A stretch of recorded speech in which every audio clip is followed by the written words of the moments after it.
کونړ کې وروستۍ زلزلې د ګڼو وطنوالو ژوند واخیست، خو سلګونه مینې یې هم ونړولې.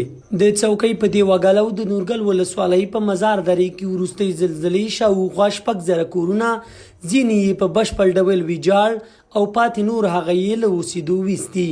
اوس یادې کورنۍ په 6 لویو لنډمهاله مېشتغالو کې اوسېږي، خو د ژمي پر رسېدو د خپلو ماشومانو ژوند ته اندېښمن دي. دولت موږ ته داسې زمینه برابره کړي چې هغه زموږ خپلو علاقو کې او موږ دپاره ځایونه برابر کړي، خپل کورونه برابر کړي. مثلا موږ دا خلک بیرته هلته لاړ شي، او بل دا دی چې جمع دی راتلونکی دی، نو د خیمو کې ژوند هم نه کیږي. او دلته سره ډېر خلک د مختلفو ولسوالیو د بعضې قومونو کلو نه سره راغلي دي، څوک سره شناخت هم نه لري. جمع روان دی. موږ دا د دولت نه د نورو چارواکو نه موږ دغه غوښتنه ده چې هلته بیرته خپله صحیح کورونه هم جوړ شي، پټي هم جوړ شي، والي جوړ شي.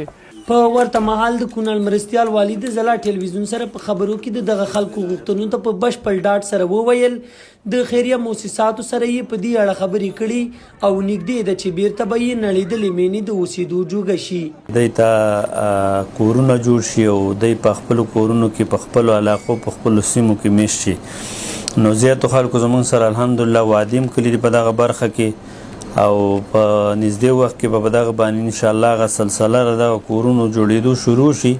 د یادونې ده چې د زلزله ځپلو سره د کورونو جوړولو لپاره ګڼو داخلي او خارجي موسسو هم سینه ډبولې، تر څو راکډه شوي زرګونه کورنۍ بیرته خپلو مینو ته ستنې او خپل عادي ژوند پر مخ یوسي.